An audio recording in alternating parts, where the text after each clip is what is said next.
Let's get a reality check on the larger significance of the move. Jon Allen was a former Canadian ambassador to Israel from 2006 to 2010. He joins us from Toronto. Ambassador, I'm curious, why is Israel shooting to kill these civilians? I mean, the news coverage shows they're burning tires and hurling rocks, but you'd think there might be a less deadly way to push Hamas back.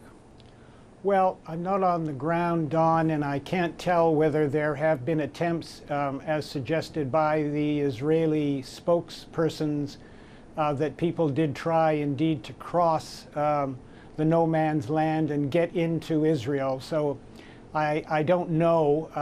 Obviously, it would be better if they were using less lethal weapons and were trying to control it rather than having the number of dead and injured that we've been witnessing. Okay.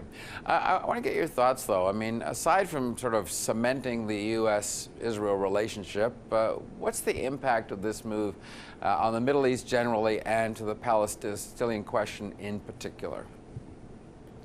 Well, I think it's very detrimental to chances for a negotiated peace deal. The status of Jerusalem is one of the five main final status issues that have to be negotiated, and it's not one that should be determined unilaterally by either of the parties or, frankly, by a third party like the United States of America. Therefore, what you've got is a partial foreclosing of one of the issues. And that's not good when you're hoping to get two sides together and negotiate an overall peace. So it also, I think, breeds mistrust in the United States as a balanced peacemaker, facilitator, which they have traditionally been, and breeds mistrust with your negotiating partner. Yeah, I noticed Guatemala and Paraguay are moving their embassies to Jerusalem this month, but that's about it. I know our conservative leader has mused about switching locations if he's elected prime minister.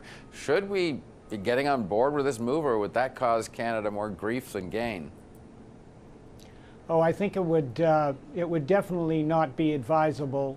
As you may know, Joe Clark, when he was running for prime minister, suggested a move of the embassy, and then he set Robert Stanfield out to canvass nations and the UN, etc., and finally decided not to move the embassy.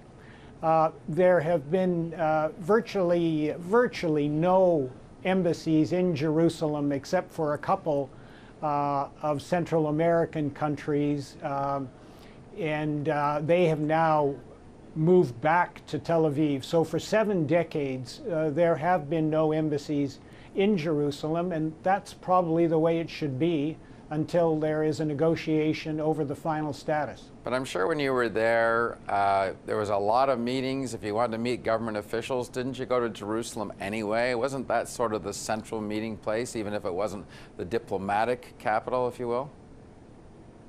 Absolutely. The Knesset, the Parliament, the Supreme Court, and many offices were in West Jerusalem, and Israel has annexed West Jerusalem. We didn't have a choice, but that doesn't mean that it's necessarily right or legal or just. It means that it's a fact on the ground, and countries had to deal with the situation as it was.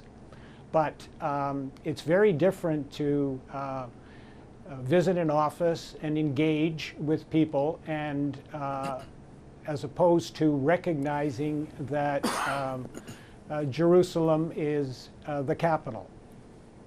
Final point, once you've made this move, you're not going to see the U.S. move back to Tel Aviv, are they? It's kind of a Rubicon's been crossed, hasn't it? Well, I can't tell. It depends. If another party came into power in the United States, it's conceivable, and if they wanted to re-engage as the honest broker in the peace negotiations, they might well either move back or slow the process. You have to realize that the embassy may have been inaugurated, but there's only going to be about 70 Americans out of the hundreds that are in the embassy in Tel Aviv. Good. And this is going to take a long time before they construct a security protected building. All right. Jon Allen, pleasure chatting with you. Thanks for your insights. Appreciate this. My pleasure. All right. I should point out that Prime Minister Justin Trudeau contacted President Donald Trump this afternoon to talk about geopolitical events in the Middle East. No real details as to what was discussed beyond that. But Canada's Foreign Affairs Minister did her reaction on Twitter. Chrystia Freeland said that she is, quote, deeply concerned by violence in the Gaza Strip. We're saddened by the deaths and injuries that occurred today and over the past weeks. It's inexcusable that civilians, journalists, and children have been victims. All parties to the conflict have a responsibility to ensure civilians are protected.